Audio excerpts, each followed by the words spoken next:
I think कि ज़्यादातर boys की आदत होती है, वो थोड़े से केयरलेस होते हैं, वो इन्फॉर्म नहीं करते हैं प्रॉपरली। हमारा तो प्योर अरेंज मैरिज ही है, मतलब हम लोग शादी से पहले कभी मिले भी नहीं थे। प्योर अरेंज्ड मैरिज ये क्या होता है? हमारा इंगेजमेंट भी हुआ, हम लोग उससे पहले भी कभी बात नहीं करते थे। अच्छा। इंगेजमेंट होने के बाद हमारी शादी के दिन तक, मतलब जिस दिन शादी थी उस दिन तक भी हम लोग आपस में कभी बात नहीं की। ऐसा क्यों? मुझे ऐसा लगता है कि कई जगह पर मुझे चुप रहने की आदत डालनी चाहिए। वो कहते हैं ना, silence is more powerful than words. Yes. और अगर मुझे अभी को पनिश करना है तो लौकी की सब्जी बना दो। अच्छा। बस। वो मेरे लिए वही बहुत सरदर्द हो जाता है। बड़ा अच्छा है, इनोवेटिव आइडियाज हैं ये भी। मुझे लगता है कि थोड़ा मुझे गुस्सा कम करना चाहिए। बनारस बहुत ही शांत शहर है, कोई दौड़ना भागना नहीं है, अपने कंफर्ट में आप काम कर रहे हैं। और दिल्ली एनसीआर में ऑफ कोर्स आप अर्निंग करने आए हैं, तो कंपैरिजन तो खैर कोई नहीं कर सकते। काफ़ी फास्ट लाइफ है यहाँ की। अगर मैं अभी की तारीफ करूं तो एक जगह बहुत ही अच्छी है, मतलब अपने मम्मी पापा, अपने सिस्टर के लिए good person, good kid, good brother आप कह सकते हैं। एज अ पर्सन अभी बहुत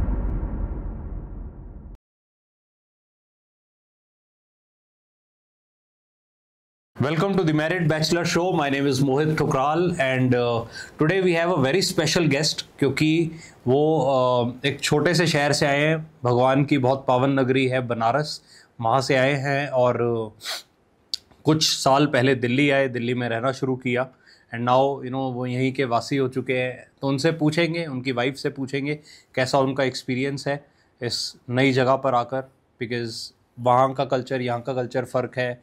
वहाँ वो अपनी जॉइंट फैमिली में बहुत रिश्तेदारों के साथ रहते थे, घुलते मिलते रहते थे, और यहाँ पर रहते हैं सिर्फ वो दो लोग, उनका परिवार है, उनका एक बेटा है। उनसे सीखेंगे उनका रिलेशनशिप कैसे चल रहा है, उनकी लाइफ कैसे बदली, and how are they experience this new city. Let's learn from them in this married bachelor show. Let's welcome Abhyuday Tripathi ji and उनकी wife Yogita Tripathi. Welcome to Married Bachelor Show. Thanks, Mohit. It is always like you invited us. This is really very good. Thank you very much. Most welcome. तो Thank you हमें एक अच्छी कहानी भी मिलेगी, इसीलिए मैंने बुलाया था। तो स्टार्ट करते हैं। पहले तो आपसे क्या फ़र्क है बनारस में और दिल्ली में, या हम एनसीआर, मैं दिल्ली वर्ड यूज़ कर लूँगा बट मेरा मतलब होगा एनसीआर, नोएडा, गुड़गांव, क्योंकि लाइफस्टाइल कुछ सिमिलर ही है। बनारस से तो काफ़ी फ़र्क है। बहुत ज़्यादा फ़र्क है। मैं बोलूँगा कि बनारस बहुत ही शांत शहर है, कोई दौड़ना भागना नहीं है, अपने कंफर्ट में आप काम कर रहे हैं। और दिल्ली एनसीआर में ऑफ कोर्स आप अर्निंग करने आए हैं, तो कंपैरिजन तो खैर कोई नहीं कर सकते। काफ़ी फास्ट लाइफ है यहाँ की, वहाँ की लाइफ काफ़ी स्लो है, और लोग किसी से मतलब नहीं रखते हैं। यहाँ थोड़ा प्रॉब्लम ये हो जाती है कि भाई आपको कॉर्पोरेट लाइफ जी रहे हैं, तो आपको सुबह 7 बजे उठना है, तैयार करना है, फिर then you have to go to the office. तो ऑफ कोर्स बहुत फ़र्क है। आपको कैसा लग रहा है यहाँ पर आकर? आप कह सकते हैं यहाँ का जैसे स्केड्यूल इन्होंने बताया, it's quite hectic of course. Banaras of course बहुत कूल, कब सुबह होती है कब शाम होती है, सब जमता है बहुत। यहाँ भागते हैं हम, बट ठीक, अच्छा है। चलो, आप जिस तरह से बता रहे हो ना, वो अभी 15 अगस्त की छुट्टियां आती हैं जो 3-4 इकट्ठी मिली जाती हैं, हमें वहाँ जाना पड़ेगा। बिल्कुल जाइए, बहुत अच्छा लगेगा आपको वहाँ पे। देखो वो वीडियोस देखते हैं हम, न्यूज़ में देखते हैं, तो बहुत अच्छा तो लगता ही है, दिल भी है जाने का, लेकिन अगर आप होस्ट करोगे तब आएंगे। बिल्कुल बिल्कुल, यू आर मोस्ट वेलकम। आप आओ बनारस में, हमको घुमाएंगे बनारस कैसा है, वहाँ के खाना पीना, वहाँ का बाकी कल्चर। हाँ, घूमने के लिए और खाने पीने वाले लोगों के लिए तो बहुत ही अच्छी जगह है। अच्छा, देखो ये एक भी फ़र्क है। अगर आप किसी मेट्रो सिटी में किसी को बोलते हो ना हम आएंगे, तो वो वेलकम उतना नहीं करते हैं, बट आपने फटाफट कह दिया आओ, मोस्ट वेलकम। बिल्कुल। और मैं जयपुर भी जाता हूँ, मतलब I travel, keep on travelling, तो अपने दोस्तों को या प्रोफेशनल कनेक्ट्स भी होते हैं। हाँ जी, I go and meet them, even stay at their homes. तो ऐसे रिलेशनशिप्स बनाना मुझे अच्छा लगता है। बिल्कुल। तो आप लोग कैसे मुलाकात हुई आपकी?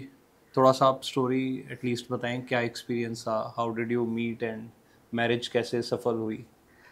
हमारा तो प्योर अरेंज मैरिज ही है, मतलब हम लोग शादी से पहले कभी मिले भी नहीं थे। मैं 2013 में मैं गया था ऑफिस की तरफ से, मैं हांगकांग गया था, फिर वहाँ से मैं लौट के आया। मेरी मम्मी ने इनकी फ़ोटो भेजी थी और शादी के लिए मैं मम्मी देख रही थी, तो मुझे देख करके समझ में आया कि हाँ अच्छा है रिश्ता, चल के देखते हैं। हमारे घर से बहुत दूर नहीं था, बगल में ही था। तो फिर हम लोग वहाँ से मैं देखने गया और मुझे सब कुछ ठीक लगा और मैंने बस शादी के लिए हाँ कर दिया। और वो मेरी पहली मुलाकात थी, आई थिंक 2012 सितंबर में मैंने इनको देखा था फर्स्ट टाइम। ओके, हाँ जी, नाइस नाइस। मुझे इतना डेट तो नहीं याद है, बट मुझे इतना याद है कि मतलब जब ये आए थे तो एक्चुअली मैं शादी के उतना मतलब फेवर में नहीं थी, हम लोग की एज भी ठीक ही थी। बट जब मिले तो मैंने इनसे एक स्टेटमेंट बोला था कि मुझे जॉब करनी है, बिकॉज बनारस में ज़्यादातर लोग जो है जॉब को उतना प्रेफर नहीं करते हैं। तो मैंने इनको बोला कि हर कंडीशन में मैं जॉब करूँगी। अब बताइए कि ओके है। इनका रिस्पॉन्स सुनिए, मुझे लगा अरे वाह सही है करना चाहिए। इन्होंने कहा कि मतलब हाँ ये सपोर्ट करेंगे। इवन ये भी चाहते थे, उन्होंने एज पर जो भी इनका स्टेटमेंट था उसके हिसाब से इनको भी मतलब हाँ जो वर्किंग लड़की होती है लेडीज़ कूल है, तो मुझे लगा करना चाहिए शादी। ओके, चलो इंटरेस्टिंग स्टोरी है। तो मैंने 2 कीवर्ड्स इसमें पकड़े हैं। पहला है प्योर अरेंज्ड मैरिज। ये क्या होता है? मैरिड बैचलर हम बाद में डिस्कस करेंगे। What is this pure arrange marriage? Pure arrange marriage मेरा कहने का मतलब ये है कि जैसे कई बार होता है कि आपका लव मैरिज है, फिर आप पेरेंट्स को अपने कन्विंस करते हैं और फिर वो अरेंज मैरिज में हो जाता है। हमारे केस में ऐसा नहीं था, मैंने तो कभी देखा भी नहीं था।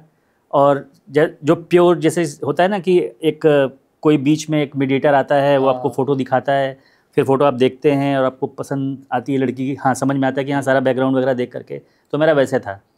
हालांकि मेरे, क्योंकि मैं शुरू से बाहर से ही पढ़ा लिखा हूँ, तो मेरे घर वाले तो नहीं, बट मेरे रिलेशन में ये लोग ये सोचते थे कि ये अरेंज मैरिज नहीं करेगा, ये पक्का लव मैरिज करेगा। लेकिन सबको मैंने गलत प्रूफ कर दिया। मैं तो बनारस में थी, बट क्योंकि मैं भी शादी के उतने मतलब मैं ऑनेस्टली मैं करना ही नहीं चाहती थी, तो मुझे भी घर में लोग यही सोचते थे कि ये अपने से ही करेगी। अच्छा। बट वो किस्मत होता है ना, जिससे करना होता है, होनी होती है उससे। हाँ, जिससे होनी होती है वो होती ही है। मेरा भी एक दोस्त, जब हम लोग प्लान कर रहे थे मैरिजेस अगेन काफ़ी साल पहले ही, तो मेरे फ्रेंड की मैरिज हो गई थी। अब नॉर्मली ये नेचुरल है कि आप दोस्तों से पूछते हो कि यार कैसे हुआ, मतलब how did you find and all. तो उसने भी यही बोला, कहता है यार जब होनी होगी ना, वो पंजाबी था, तो कहता है जब होनी होगी हो जाएगी, पता भी नहीं लगना। मतलब कि जब होनी होगी तुझे पता भी नहीं चलेगा, अभी तो तू ढूंढ रहा है और सोच रहा है कैसे होगा नहीं होगा। जब वो फ्लो बनता है ना, और ऐसा ही हुआ। हम लोग मिले थे जनवरी में कहीं, हाँ मिड जन में, वाइफ मेरी जो भी है, तो मिड जन में मिले। एक वीकेंड पर मुलाकात हुई, मंडे ही था, फिर नेक्स्ट मंडे हुई, फिर उसके नेक्स्ट मंडे या संडे शायद वो घर आए, फिर हम लोग गए। कितना महीना, 4 हफ्ते डन। वो मतलब जो सालों से आप सोच रहे हो, एस्पिरेशंस लेकर घूम रहे हो, और सर्च कर रहे हो कि एक अच्छा कंपेनियन मिले, 1 महीने में हो गया, पता भी नहीं चला। और ऐसे ही उस बात को कितने लगभग 10 साल भी होने वाले हैं। बिल्कुल सही है। और ऐसे चलता रहता है। तो ये होती है प्योर अरेंज मैरिज। जिसको नहीं पता होता, आई थिंक एक तो इस टॉपिक पे भी हम कभी बात करेंगे। बिल्कुल। Nice nice. तो अब ये तो आपने प्योर अरेंज मैरिज तो कर ली, आपकी कभी प्योर लड़ाई हुई है? लड़ाई हम लोग की बड़े ही बहुत ही यूनिक टॉपिक पे होता था। मतलब अच्छा। जब हम लोग की नई नई शादी हुई थी, तो अरेंज मैरिज में मोस्टली ये चीज़ें होती हैं कि हम अब स्टार्टिंग के शायद 6 महीने 1 साल तो आपको समझने में लग जाता है उसके हैबिट्स को, कि आप कैसे उठते हैं, कैसे बैठते हैं, कैसे खाते हैं, बहुत सारी चीज़ें होती हैं। प्लस हम लोग का बहुत ही बैकग्राउंड भी काफ़ी अलग था, क्योंकि मैं बाहर काफ़ी, मुझे 12-13 साल हो गए थे बाहर रहते रहते। तो ऑफकोर्स थोड़ी बहुत होती थे डिस्कशंस बोलो, आर्गूमेंट बोलो, इस तरह की चीज़ें होती थी। और वो ऐसे होते थे, न्यूज़पेपर पढ़ करके वहाँ फेंक दिया, टॉवल उठा के वहाँ फेंक दिया। जैसे हम बैचलर थे, बैचलर से तुरंत हमारी शादी हुई थी, तो वो वाले हमारे आर्गूमेंट्स काफ़ी होते थे, और वो बढ़ते बढ़ते कई बार ज़्यादा हो जाता था। तो अब कोई सुधार आया कि नहीं आया हैबिट्स में? उसका सलूशन मैंने निकाला। अच्छा, हाँ बताओ। जो करना है करने दो, जो अच्छा। जहाँ रखा है रखे रहने दो। फिर ये सुधर गई, हम तो वैसे ही रह गए। एक को तो एडजस्टमेंट नहीं कहेंगे, आई थिंक एक को हाँ थोड़ा फ्लेक्सिबल हो जाए तो इजी हो जाता है। मेरे को भी लास्ट सेकंड एपिसोड जो हमने किया था मुझे याद है, तो ये बात मैंने पूछी उनसे, तो उन्होंने कहा लड़ाई होती है, आज भी होती है, बट हम में से एक चुप रहता है और वो डिसाइड नहीं करते कौन रहेगा, वो नेचुरली उनके साथ उनकी बॉन्डिंग ये है, एक लड़ रहा है शोर कर रहा है तो दूसरा अपने आप चुप रहता है।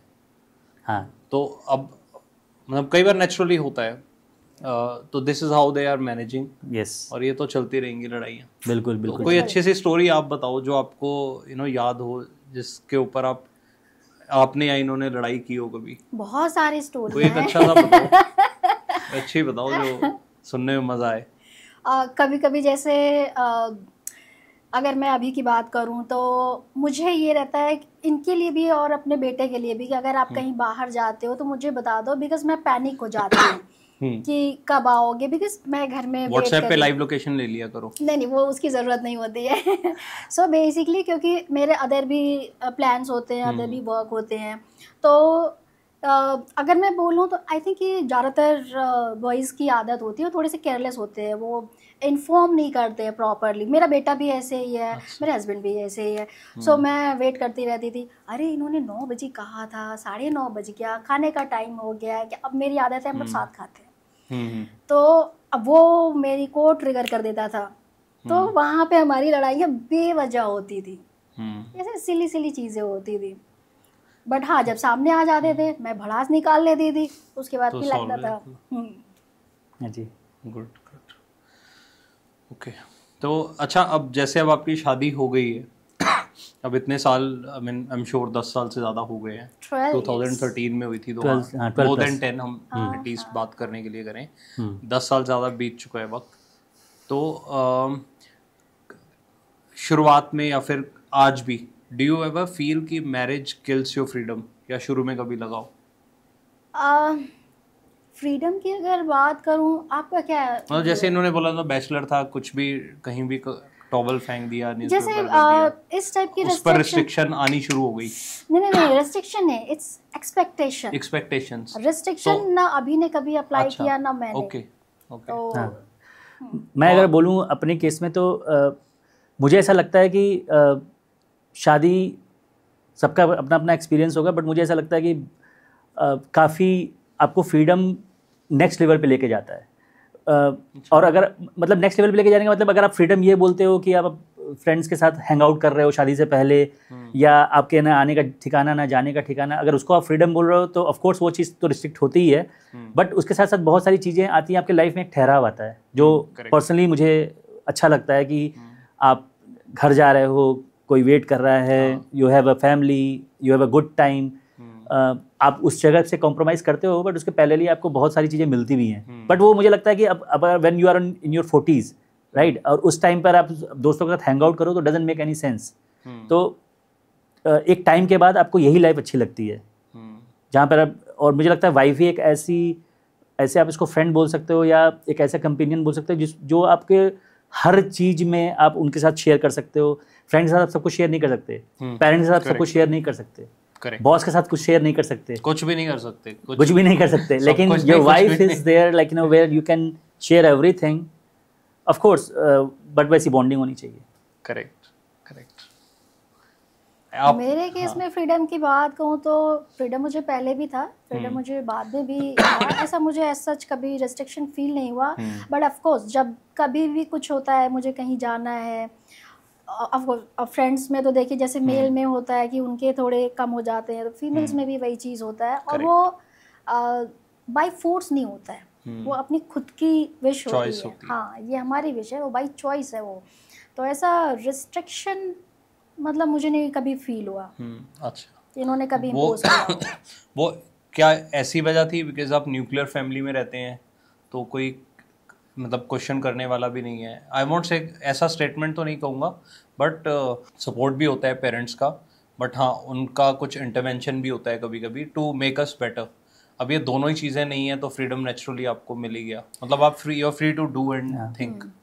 ये एक वजह तो नहीं है कि आई डोंट थिंक कि ये रीज़न होगा, बिकॉज समटाइम जैसे इन लॉज का या मेरे मम्मी पापा का भी डायरेक्ट इन्वॉल्वमेंट होता था, जब हमारी फाइट कभी ज़्यादा हो जाती थी और मैं इनकी बात नहीं सुनती थी तो फिर मतलब आती थी, तो ऑफकोर्स इन्वॉल्वमेंट होता है, ऐसा नहीं कि नहीं होता है। एंड आई डोंट थिंक कि ये कोई रीज़न है कि freedom because of this reason हमें मिला है।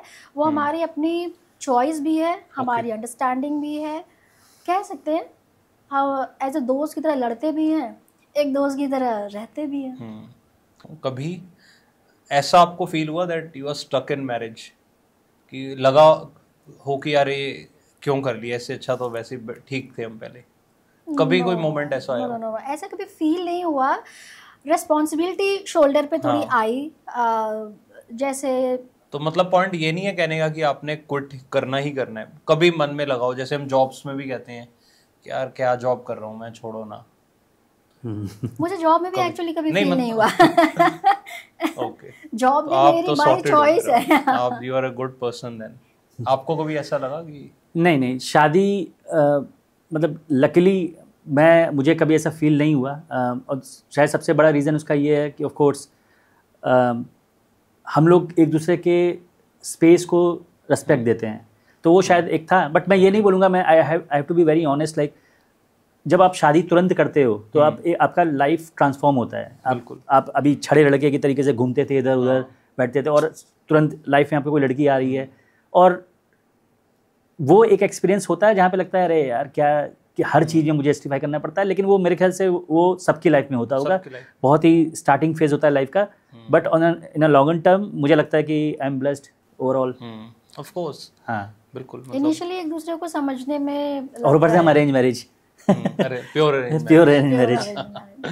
हाँ जी, एक दूसरे का नेचर ही नहीं पता होता है कि नहीं वो पता होता है। क्या हमारे खाता साथ है, एक क्या ये चीज़ थी, I am sorry to interrupt, एक चीज़ थी कि जनरली लोग जब इंगेजमेंट हो जाती है तो लोग फ़ोन पे बात करते हैं, ये करते हैं, हमारा कुछ नहीं। अच्छा, हमारा इंगेजमेंट भी हुआ, हम लोग उससे पहले भी कभी बात नहीं करते थे। अच्छा, इंगेजमेंट होने के बाद हमारी शादी के दिन तक, मतलब जिस दिन शादी थी उस दिन तक भी हम लोग आपस में कभी बात नहीं की। ऐसा क्यों? ऐसे ही, मतलब मैं भी वैसे ही था थोड़ा सा। अच्छा। कि मैं क्यों फ़ोन करूं। अच्छा। उनके साथ भी वही था कि मैं क्यों फ़ोन करूं, और हम लोग बात ही नहीं किए। ये मुझे देख के गए थे, इन्होंने अपना कार्ड दिया था, अच्छा, राइट, कि मैं इनको फ़ोन करूंगी। एंड इनके दोस्तों ने बोला था कि भाभी आपने इनको कॉल क्यों नहीं किया जब हम स्टेज पे थे। अच्छा, तो मैंने बोला मैं क्यों कॉल करूं, ठीक है। तो मतलब ये एक आप एटीट्यूड भी कह सकते हैं कि मैं क्यों कॉल करूं, ठीक है। और कॉल भी जैसे इन्हीं का आता था, जो भी आता था मेरे एंड से, तो कभी कोई कॉल, सिंगल कॉल नहीं गई, इन्होंने ही किया था। उसमें भी मेरा लगता था क्यों उठाऊं फ़ोन, राइट। तो वो उस वक्त आउटगोइंग के लगते थे, हाँ पैसे लगते थे। क्यों करूँगा, हमें समझ में आया वो एक मैंने बताया ना, जैसे मैं शादी करना ही नहीं चाहती थी, माइट भी वो भी एक रीजन हो, कुड भी, हाँ ठीक है, हो सकता है। और ये बदलाव धीरे धीरे ही आता है, अचानक से नहीं आता। हाँ। तो जस्ट शादी होने पे मतलब सब लोग नया चेहरा, नए लोग, एवरीथिंग इज न्यू। हाँ, पूरा आपका, चाहे वो घर देख लो, जगह आपके लिए तो शहर भी, माहौल, कल्चर, लोग भी, उनका बिहेवियर भी। उस टाइम मतलब अपने बुक्स को भी देख के लगता था यार ये छूट गया मेरे से, मम्मी पापा की याद आती थी। तो मैं थोड़ी सी मतलब नॉर्मल लड़कियों जैसी भी मैं नहीं कहूँगी कि मैं सबके सामने रो दूँ, वॉशरूम में जाके रोती थी मैं। तो मैं बहुत एक्सप्रेसिव ना थी ना हूँ। तो ये एक मेरे से थोड़ा सा कह सकते हैं मेरी कमी भी है या मेरी स्ट्रॉन्ग पॉइंट भी है। तो मतलब ये था कि मैं एक्सप्रेसिव नहीं थी, इसलिए हम लोग को थोड़ा एडजस्ट करने में भी आई थिंक अभी मेरे ख्याल से साल भर तो लग ही गए होंगे हम लोग को एडजस्ट करने में। साल तो एक मिनिमम पीरियड है ही। हाँ, वो तो लगता ही है इतना, इससे जल्दी तो क्या होता है। बिल्कुल। तो when I started writing this book, तो मुझे बहुत वक्त नहीं हुआ था, 2-3 साल ही हुए थे। और मैं मार्केटिंग प्रोफेशन से हूँ, तो मैंने पोस्ट कर दिया। एक फ्रेंड जिसकी शादी पहले हुई थी, उसने कहा तू कहाँ से आया लिखने। मैं कहा यार मेरी लास्ट बुक थी, बड़ी सक्सेसफुल रही है, so I know how to write, how to market, how to publish, ये सब पता है मुझे, तो क्यों नहीं एलिजिबल हूँ। कहता तू एलिजिबल बुक्स के लिखने के लिए नहीं कह रहा हूँ, तेरे को एक्सपीरियंस कितना है लिखने, किस एक्सपीरियंस से लिख रहा है तू। तो मैंने कहा देख यार, लिखने वाला तो 40 साल शादी को हो जाए वो भी नहीं लिख पाएगा, तो मेरे को जितना एक्सपीरियंस है उतने से ही लिख रहा हूँ। Plus then it took me years, ये कोई एक दिन एक महीने में नहीं लिखी गई या 3-4 महीने में नहीं, इसमें मुझे कई साल लगे, क्योंकि इसमें मेरा शुरुआत का 2-3 साल से लेकर आगे तक का एक्सपीरियंस, कम से कम 4-5 साल का वो प्लस एक्सपीरियंस, मतलब टोटल 5-7 साल का एक्सपीरियंस मैरिज का। फिर साइकोलॉजिस्ट, रिलेशनशिप काउंसलर्स, आप जैसे लोग और हाईली एक्सपीरियंस लोग जिनकी शादी हुई, सबसे मैंने टिप्स लिए तब जाके इस बुक में डाले।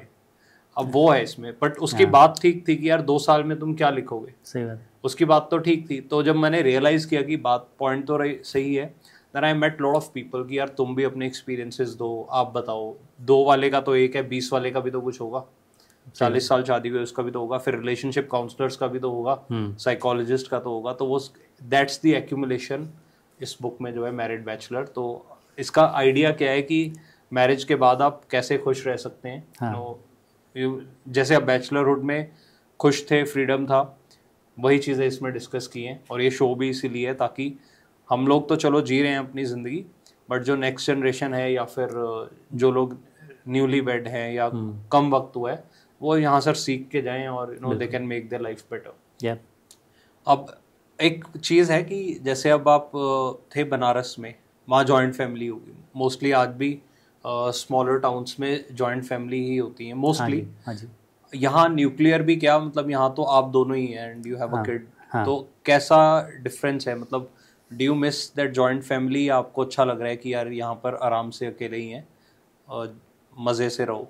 What is better according to you? नहीं, जैसे if I'm talking about the joint family, तो पर्सनली मुझे पसंद है। Okay. मम्मी पापा के साथ, चाहे मेरे इन लॉज हों चाहे मेरे मम्मी पापा हों, डांट खाते रहो चलता है, बट उनके साथ चाय पीना भी अच्छा लगता है, उनके साथ खाना खाना भी अच्छा लगता है। तो पर्सनली मुझे पसंद है। मैं ये नहीं कहूँगी क्योंकि शायद इसलिए कि मैं बचपन से रही हूँ, मैं जॉइंट फैमिली में ही रही हूँ। मेरी मतलब चाहे कजिन सिस्टर हो, मेरे अंकल आंटी, मैं सभी के साथ रही हूँ। Because of this reason might be. बाकी अभी आपको क्या बेटर लग रहा है? क्योंकि आप तो देखो she got married and then came to NCR। आप तो 2003 में आ गए थे, आप तो लगभग 22 साल हो गए हैं, तो आधी जिंदगी तो आपकी यहाँ रही है। बिल्कुल बिल्कुल। एंड अवे फ्रॉम फैमिली, तो अब आपको क्या बेटर लगता है, स्मॉल फैमिली या लार्ज जॉइंट फैमिली? देखिए, मैं अगर पर्सनली बोलूँ तो ये बहुत ही न्यूट्रल मैं इस पे रहूँगा, क्योंकि दोनों के अपने प्रोस एंड कॉन्स। आपका ओपिनियन? हाँ, प्रोस एंड कॉन्स तो हर चीज़। हाँ, तो योर ओपिनियन? मुझे ऐसा लगता है कि joint family is better for, and specifically जब आप अल्फा जनरेशन के साथ रह रहे हो। मेरा बेटा अभी 2015 में पैदा हुआ था, और इधर मेरे पेरेंट्स हैं वो 1950s के हैं। तो ऑफ कोर्स ये इतना बड़ा जो गैप है, और वो गैप तभी ठीक हो सकता है जब आपके साथ आपकी जॉइंट फैमिली साथ में रहे। क्योंकि लोननेस, डिप्रेशन और दुनिया भर के जो भी इश्यूज आ रहे हैं वो इसीलिए आ रहे हैं क्योंकि आप न्यूट्रल हैं, आप अकेले रह रहे हैं, न कोई बात करने वाला न कुछ। तो जब तक जॉब है आपके पास तब तक तो आप बिजी हो, बट जब आपके पास एक टाइम आएगा जब आपके पास जॉब भी नहीं होगी, ऑफ कोर्स रिटायरमेंट हो या कुछ हो, उस समय आप दो, या आप देखा जाए तो आप हस्बैंड वाइफ ही रह गए, आपका बेटा भी नहीं रहेगा आपके साथ, भी अपनी लाइफ कहीं हो जाएगी स्टार्ट। इसलिए वो जो एक बॉन्डिंग है, family bonding is very important, and that comes from the parents only, like you know the entire family. अच्छा, one thing that has changed in you after marriage? सोचना पड़ेगा, बिकॉज चेंजेस तो बहुत सारी चीजें हुई जो आपको मतलब लगता है कि हाँ ये बदलाव तो आया ही है, जैसे मेरा गुस्सा बहुत कम हो गया है। हाँ, एब्सोल्युटली राइट, ये मेरा भी बहुत कम हो गया। मैं बहुत गुस्से वाली थी, इवन मतलब लड़कियां थोड़ी चुई मुई सी होती हैं, उनके हाथ नहीं उठते, मेरा लड़कों पे हाथ एंड गुस्सा सब उठता था। तो अभी तो मैं बहुत सॉर्टेड हो गई हूं। नेक्स्ट पॉडकास्ट में 2 ग्लासेस भी लगाना इधर। अभी मैं बहुत सॉर्टेड हो गई हूँ। मतलब अगर मुझे मुंह से भी झगड़ा करना होगा तो लगता है अरे यार कौन सर खपाए, बिल्कुल यूं। अगर ये कभी कुछ बोलते भी हैं, मैं इस रूम से दूसरे रूम से उस रूम में, लाइक इतनी बॉडी में एनर्जी नहीं रह गई है। तो ये चेंज है मेरे में, थोड़ी कूल हो गई हूँ मैं। ओके, गुड, दैट्स गुड, अच्छी बात है। आप में कोई चेंज आया हो? मेरा, मैं ये बोलूँगा कि मैं थोड़ा सा हेल्थ कॉन्शियस हो गया हूँ। फैमिली मतलब जब से मेरी शादी हुई और बच्चे मेरे साथ हुए हैं, मेरी एज ग्रो कर रही है, तो थोड़ा सा कार्ब कम रखना है, एक्सरसाइज करना है, ये सब थोड़ा सा ज़्यादा।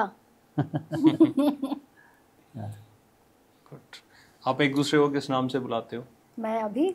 अच्छा, मैं योगिता ही बोलता हूँ। आप योगी बुला सकते हो। मुझे योगिता ही ठीक लगता है। अच्छा, चलो गुड गुड, मतलब वैसे ही मैंने बोल दिया। Your choice. Your biggest learning from marriage? Biggest learning is, मैं ये बोलूँगा कि आप स्पेस दो। जो भी इंडिविजुअल है जिसके साथ भी आपने शादी किया, उनको उनकी लाइफ के तरीके से ही रहने दो। उनकी इंडिविजुअलिटी को आप मेंटेन रखने दो, तब आपकी लाइफ बहुत अच्छी रहेगी। अगर आप उसको फोर्सफुली चेंज करने की कोशिश करोगे, उसको अपने जैसा बनाने की कोशिश करोगे, तो वो आपकी ज़िंदगी, आपकी वो मैरिज लाइफ हेल हो जाएगी। Okay, and you? ये बिल्कुल राइट है कि आप उनको स्पेस दो। One more thing I would like to add, expectation मत करो। अच्छा, मतलब अगर हस्बैंड है तो उसका मतलब ये नहीं कि वो आपकी रेस्पॉन्सिबिलिटी उठाए, आपकी हर विश को पूरा करे। ये आप किसी से एक्सपेक्ट मत करो। ओके, ये मेरी बहुत किससे करें फिर? मतलब एक कंपेनियन से ही तो करेंगे कुछ एक्सपेक्ट, चाहे वो बॉय हो गर्ल हो। कंपेनियन के बाद जहाँ एक्सपेक्टेशन है वहाँ झगड़े हैं। सो आप एक्सपेक्ट नहीं करोगे तो झगड़े नहीं होंगे। सिंपल। मेरी ये बहुत बड़ी लर्निंग है। ओके, और ये आफ्टर मैरिज ही मेरे में आया है। आई डोंट वांट टू से कि ये बिकॉज ऑफ अभी आया है। आई थिंक मैच्योरिटी की वजह से आ गया होगा, whatever reason, but marriage का डिफरेंट फेजेस होते हैं, तो ऑब्वियसली लर्निंग्स मिलती ही रहती हैं। राइट, हाँ, correct. And how does he support you? कुछ अच्छा सा एग्जांपल देके बताना कि पूरा सपोर्ट करते हैं। मैं ये नहीं कहूँगी किस कि चीज़ में या कैसे करते हैं।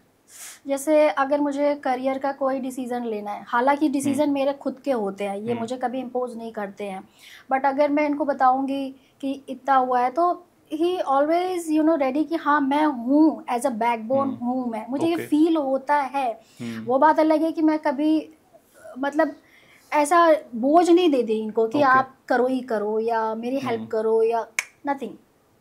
तो हर चीज़ में सपोर्टिव तो है ये तो मैं बोलूँगी। वो बात अलग है कि झगड़े के टाइम गुस्सा आता है, but and how does she support you? मैं तो बोलूँगा कि स्ट्रेंथ है ओवरऑल।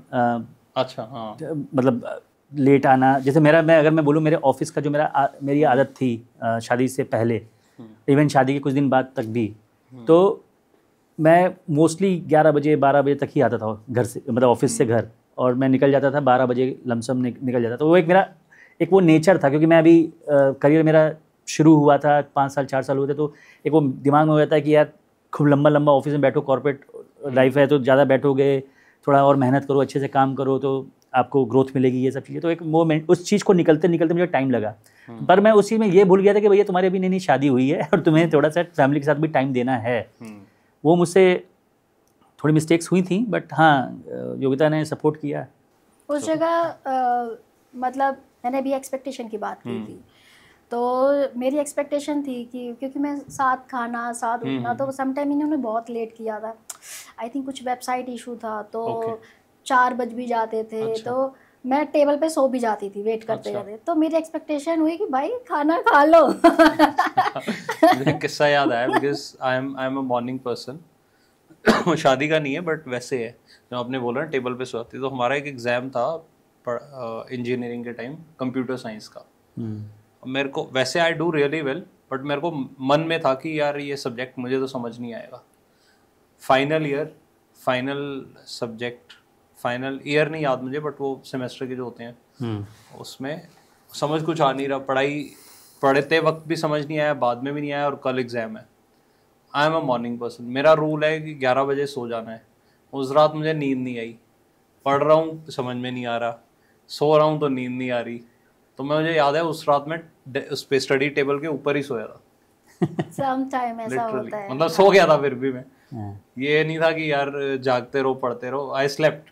अच्छा, भगवान ने पास करवा दिया था डेडिकेशन देख के कि यार ये देखो कोशिश तो करना चाह रहा है। सही बात। तो आई थिंक हाँ, एक लर्निंग ये भी है कि आप कुछ भी हो, शादी हो या जीवन का कोई भी परिस्थिति हो, आप कोशिश करते रहो। बिल्कुल ट्राई करो, कहीं ना कहीं साथ कुछ तो मिल ही जाएगा सपोर्ट। बिल्कुल सही बात।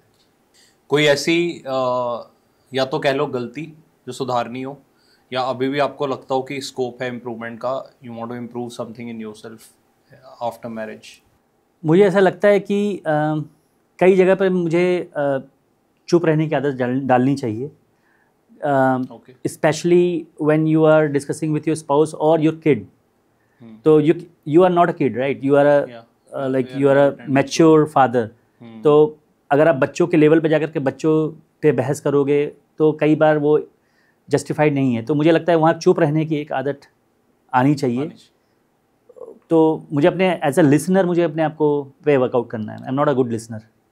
तो दैट्स रियली गुड. मतलब अगर आप वो रियलाइज भी कर रहे हो, आई डोंट नो, अभी तक तो हमारी बातचीत अच्छी चल रही है, बट अगर आपको लगता है and you are able to realise, that's really good. और बहुत अच्छी हैबिट है तो वैसे. जी हाँ जी. मुझे सिर्फ अपने बेटे के केस में लगता है, जैसे नॉर्मली तो मेरा गुस्सा बहुत कूल हो चुका है, अभी तो आती नहीं है, लेकिन हाँ जैसे उसे अगर मैं जब पढ़ाती हूँ तो उस केस में मुझे लगता है कि थोड़ा मुझे गुस्सा कम करना चाहिए. ओके. बस बेटे के केस में. हस्बैंड के केस में तो लगता है कि अरे जितना मर्जी कर लो, नहीं इधर जाओ, नहीं तो पूछता ही नहीं है. लड़ने का ही नहीं है. मेरा ना मेरे पसंद का खाना बनता है ना मेरे पसंद कुछ नहीं, सब मेरे बेटे के पसंद है. तो यही तो गुस्सा है. ये फॉर्म चेंज हो चुकी है गुस्से की. तो मेरे लिए मैं ये मुझे मतलब मेरे लिए बहुत ही इंपॉर्टेंट है कि भाई वो कहते हैं ना, silence is more powerful than words. Yes. और अगर मुझे अभी को पनिश करना है तो लौकी की सब्जी बना दो. अच्छा. वो मेरे लिए वही बहुत सरदर्द हो जाता है. बड़ा अच्छा है, इनोवेटिव आइडियाज हैं ये भी. और क्या मतलब, रिवेंज लेना हो, गुस्सा निकालना हो, तरीके हैं अपना. मतलब कोई ना आपको आपकी एनर्जी कहीं जा रही है, ना आपको मेंटल स्ट्रेस हो रहा है. बस मैं कई बार ऐसा मैं भी करता हूँ वैसे, मतलब not for the purpose of taking revenge, लेकिन कई लोग बातचीत जब करते हैं ना, उनका बिहेवियर कई बार सही नहीं होता. तो मैं कोशिश थोड़ी सी कर लेता हूँ कि अगर आप कुछ पसंद नहीं क्यों नहीं कर रहे हो, उसको समझना पहले. अगर वह वाकई में गलत है चीज़, मतलब लेट से सामने वाला कुछ गलत बिहेव कर रहा है, then I try to ensure कि वो कंडीशंस ऐसी बने कि उसमें वो चेंज कुछ ना कुछ करे ही करे. डायरेक्टली कहने से कि आप गलत हो, मानेगा तो कोई है नहीं. ईगो तो सब में, हम में, सब में है ही है. हाँ जी. तो कंडीशंस ऐसी क्रिएट कर दो कि उसको वो करना ही पड़े. तो मतलब एज सिंपल एज पुराना, अगर मैं मतलब कॉर्पोरेट लाइफ की बात करूँ तो लोग वर्बली बोल देते हैं कि ये काम करना है. हाँ जी. अब वर्बल का तो कोई प्रूफ है नहीं. तो देन आई वुड, अब मेल कर नहीं रहे हो, मैं मेल कर देता हूँ कि ये हमारी डिस्कशंस हुई थी और इस तरह से काम किया जा रहा है, ताकि फ्यूचर में फिर, और ऐसा हुआ कि धीरे धीरे उनको भी हैबिट पड़ गई कि यार इसको मेल करो तभी ये काम करेगा. बिल्कुल सही बात. ये हमारी बॉस ने भी बोला है और मेरे भी आदत हो गई है. अगर मीटिंग में एक गिलास पानी भी किसी ने पिया ना, उसे डॉक्यूमेंट कर दो. कॉर्पोरेट्स में यही चलता है ना, मतलब there is no other way. अच्छा, एक चीज़ समझना चाहता हूँ. शादी आपकी हो गई है, रिस्पॉन्सिबिलिटीज भी हैं, टफ भी लगती होगी कभी लाइफ. हाँ, कभी कभी लगती है.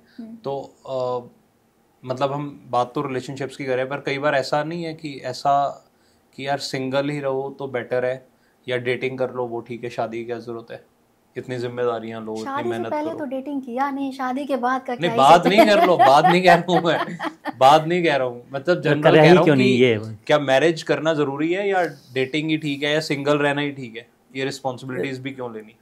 इसका आंसर मैं पहले देना चाहता हूँ. मुझे ऐसा लगता है कि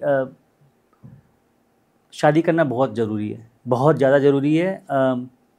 बट हमको अपने आप को भी देखना पड़ेगा. अगर तुम दुनिया भर के अपने में गंदी आदत डाले हुए हो और तुम बिना बताए जिसके साथ शादी करने वाले उससे तुम शादी कर रहे हो, तो it's a kind of cheat. So considering that you are a good man, like you have decent life और सारी चीज़ें तुम्हारी ठीक हैं, तो एक ट्रांसपेरेंसी के साथ अगर तुम शादी करते हो तो एक स्टेबिलिटी आती है, जो मुझे लगता है सबसे ज़्यादा इंपॉर्टेंट. बिकॉज आप हमेशा 25 ईयर्स के नहीं रहोगे. Then there is a time where someone needs to sit with you, where you want to have some good time, and of course some family.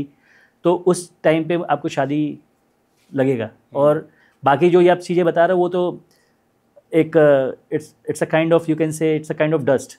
कुछ टाइम आएगा, थोड़े टाइम पे आप इंजॉय करोगे, उसके बाद फिर आप वहीं पे जहाँ से शुरुआत किया तो वहीं पे आके फिर रुक जाओगे, तो उसका कोई फ्यूचर नहीं है. तो मेरा ये मानना है. ओके. अब एक सिंपल सी चीज़ मतलब जानना चाहता हूँ, और in fact I would like you to take a promise today. One promise you take here to learn from your husband? एक प्रॉमिस कि भी मैं अपने हस्बैंड से सीखूंगी या इनकी एक अच्छी हैबिट मैं अडॉप्ट करूंगी? सोचना पड़ रहा है। नहीं, वो अब हम ये सोच रहे हैं कि हैबिट ढूंढ रही है, ये ढूंढ रही है कौन सी वाली अडॉप्ट करूंगी, ये ढूंढ रही है कि कोई हैबिट है भी कि नहीं। एग्जैक्टली मतलब जो मुझे अडॉप्ट करना चाहिए करोगे आप, करना है अब आपको। आप अगर मैं अभी की तारीफ करूं तो एक जगह बहुत ही अच्छी है, मतलब अपने मम्मी पापा, अपनी सिस्टर के लिए is a good person, good kid, good brother, आप कह सकते हैं। एज अ पर्सन अभी बहुत सही है, बहुत सही है। तो अगर मुझे अपने मम्मी पापा का भी ध्यान देना हो, अपने भाई बहन का भी ध्यान देना हो, तो मैं भी ट्राई करती हूँ कि मैं बेस्ट परफॉर्म करूँ, बट यहाँ से मुझे कुछ लर्निंग मिल सकती है। गुड। आप?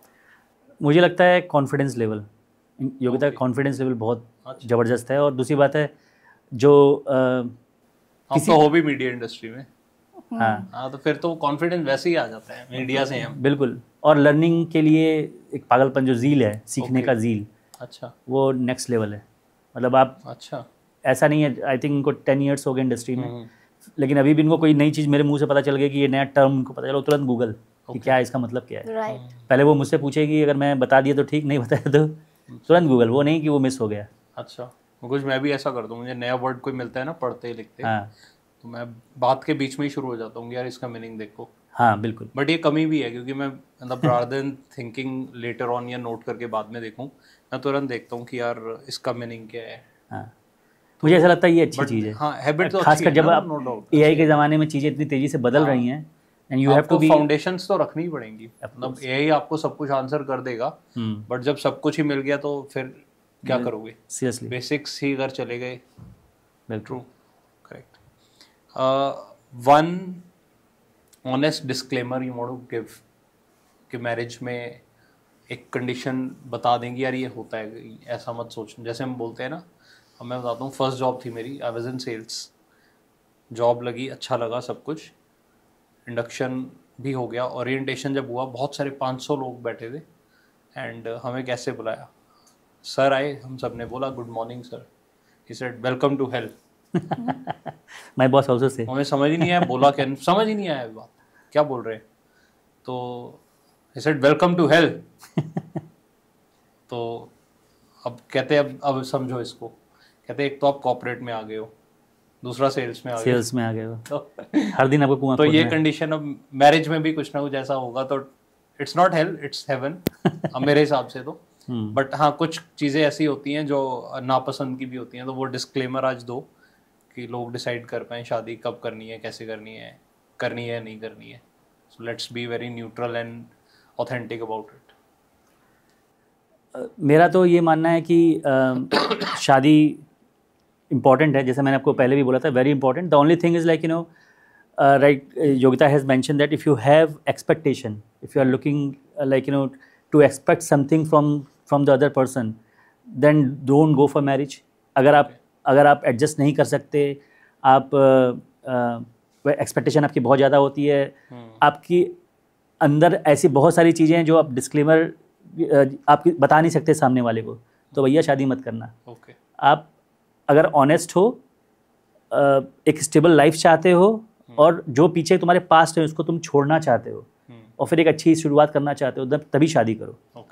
आप क्या कहना चाहते हैं? शादी देखिए, हर किसी का अपना होता है, किसी को करना है, किसी को ना। जैसे मैं अपना पहला सोचूं तो मैं नहीं करना चाहती थी, ठीक है, अभी हो गया तो मुझे दोनों लाइफ ही अच्छी लगती है। बट फिर भी एक चीज़ तो ऐसी होगी ना जो कि एक रीजन हो कि नहीं करनी शादी, या कॉशियस रहना है, ऐसा नहीं कि नहीं करनी। देखिए सीधी बात मतलब ये सच पता होना चाहिए लोगों को, ऐसा ना हो कि एकदम झटका लग जाए ये क्या हो गया। तो at least they should know the reality. जैसे if I am talking about कि शादी करनी चाहिए या नहीं करनी चाहिए, उस कंडीशन में अगर आपका सिंक है सामने वाले, जो कि आपको खुद बैठाना पड़ेगा, ठीक है, तो तब तो शादी करो। अगर आप एडजस्ट कर रहे हो, सामने वाले को भी आप थोड़ा, मतलब वैसे तो हमने भी बात नहीं किया था, और कह सकते हैं सबसे ज़्यादा मेरे एंड से ही था कि मैं क्यों फ़ोन उठाऊं, करना तो दूर की बात है, फ़ोन उठाऊं क्यों। तो उस कंडीशन में थोड़ा सा बेंड होने भी आना चाहिए। अगर आप थोड़ी फ्लेक्सिबल हो देन इट्स फाइन, कर लो शादी। अगर फ्लेक्सिबल नहीं हो, बहुत रिजिड हो, क्योंकि बहुत मतलब डिवोर्स केसेस भी बहुत बढ़ रहे हैं, बिल्कुल बिल्कुल, तो अगर आप फ्लेक्सिबल नहीं हो, एक्सपेक्टेशन बहुत हाई है, तो मत करो शादी। ओके, सिंगल रहना बेस्ट है। डिपेंड आपका खुद का नेचर कैसा है। ओके। अच्छा, आपकी लड़ाई अब कितने फ्रीक्वेंसी पे होती है, कितने दिन में, महीनों में? देखिए ये तो ट्राई करते रहते हैं। पर होती कितने वक्त में? कब हो गई? बहुत कम हो गई है। कितना लास्ट कब हुई थी? कब हुई थी अभी? आज सुबह। अरे वो लड़ाई नहीं थी, ऐसे ही मजा। लड़ाई ये मुझे छेड़ते हैं और मैं चिढ़ जाती हूँ, फिर मैं कहती मेरे को बात ही नहीं करनी है। नहीं, लास्ट कब हुई थी ये तो बताओ। वही मेरे ख्याल से मेरे पेरेंट्स आए थे तो उस टाइम पे थोड़ा बहुत हो गया था, वो भी बहुत छोटी सी बात पे। अच्छा। मेरा बेटा थोड़ा सा अभी से, वो भी छोटा ही है, 9 ईयर्स का है, बट वो बहुत ज़्यादा चूजी है। अच्छा। या यही शूज़ पहनना है, ऐसे ही बाल कटाने हैं। अच्छा। इस तरीके का लड़का है। और हम लोग हैं पुराने टाइम के मम्मी पापा जैसे हमारे होते जो थे, मिल गया डाल दिया। तो उसी पे मैं उसका बाल कटवा रहा था, वो मना कर रहा था, तो एक उसको चाटा पड़ गया। हाँ, तो अब देखिए फिर यहाँ पे लड़ाई मैं मानती हूँ हम दोनों की होगी। ये आप मेरी लैकिंग भी कह सकते हैं, या बीइंग अ मदर मैं थोड़ा सा अपने बेटे को लेके शायद उसमें मेरी जान बसती है, कह सकते हैं। नहीं, शायद तो मुझे बिल्कुल पसंद नहीं है कि उसे कोई डांटे या कोई मारना तो बहुत दूर की बात, उसे एक चाटा भी पड़ जाता है तो फिर मैं बिल्कुल लॉस्ट। फिर तो उसका दिमाग एकदम बाहर। तो उस जगह हुई थी, मैं तो भूल भी गई थी इसे। हाँ वही हुआ था, आई थिंक 2 months बैक। चलो ठीक है, एक हम अभी करवाते हैं आपकी लड़ाई। तो 2 महीने तो बहुत वक्त हो गया ना। आया था, वो कह रहे थे हम तो 5-6 घंटे में एक बार लड़ते ही हैं। लोग जैसे विटामिन्स की गोलियां लेते हैं, कहते हैं हमारा वो डोजेज है तभी हम ठीक रहते हैं। अच्छा, तो अभी एक बात, you know that something that annoys you in अभी, जो पसंद नहीं है आपको, बिल्कुल भी पसंद नहीं है? बहुत केयरलेस है, बहुत ज्यादा केयरलेस हो? हाँ, इन लोगों का केयरलेस पता नहीं क्या डेफिनेशन है। नहीं सीरियसली बहुत केयरलेस है। इवन आई थिंक समटाइम मुझे ऐसा लगता है मुझे लेके थोड़ा ज्यादा केयरलेस है, तभी मैंने एक्सपेक्टेशन छोड़ी। अच्छा। तो मैं मतलब शायद इसलिए कि मेरे पापा मेरा बहुत केयर करते थे, मेरी मम्मी मेरा बहुत, पापा तो मेरी बहुत ही केयर करते, तभी भी मेरी कंप्लेन होती थी कि पापा मुझे मानते नहीं है। तो अब वो चीज़ मुझे अभी के एंड से मुझे नहीं दिखती है, तो कहीं ना कहीं एक बच्चा तो दिल में हमेशा होता है। बिल्कुल होता है। तो ये चीज़ है जो मुझे लगता है। आपको क्या पसंद नहीं है इनमें? मुझे समझ में नहीं आता किस बात पे नाराज हो गई, मुझे यही नहीं पता चलता है। बस बैठे रहेंगे बात करना बंद। अब सोचते रहो क्या हो गया था, क्या मैंने बोला था, फिर रिवाइंड करना पड़ता है, फिर हर ट्राई करना पड़ता है, हिट एंड ट्रायल, फिर कुछ समझ में आया था अच्छा ये प्रॉब्लम है। पर वो खुश करने का मैंने तरीका अभी नया मैंने ढूंढ लिया है, वो मैं लेकिन बताऊंगा नहीं। वो मैं करता हूँ तो काम चल जाता है। अच्छा, मुझे किसी ने बताया था, वैसे मतलब फर्स्ट पॉडकास्ट जो होता, उन्होंने बताया कि मैं सडनली वैसे ही गिफ्ट्स ले आता हूँ। ऐसा नहीं कि दिवाली है या फिर क्रिसमस है, कोई ओकेजन है, ऐसा नहीं, रैंडमली आज अब आप जैसे जा रहे हो, हाँ। आज लेके चले जाओ। मतलब वैसे मैं गिफ्ट से खुश नहीं होती हूँ, इनका वही तो मैं बोल रहा हूँ। अच्छा, वैसे मैं बता देता हूँ, रिवील कर तो देता आप लेके चले जाओ, he will be happy। इनको खुश करने का तरीका है, वैसे इनके करियर से रिलेटेड कुछ बढ़िया सा बता दो, एकदम खुशी के मारे।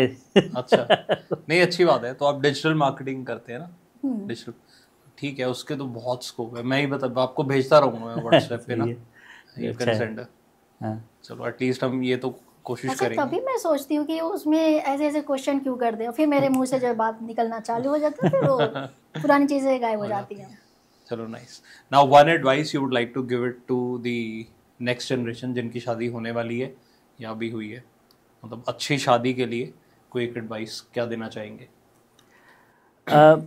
मेरा सेशन तो ये रहेगा, जो भी शादी करने वाले हैं उनके लिए सबसे इम्पोर्टेंट ये है कि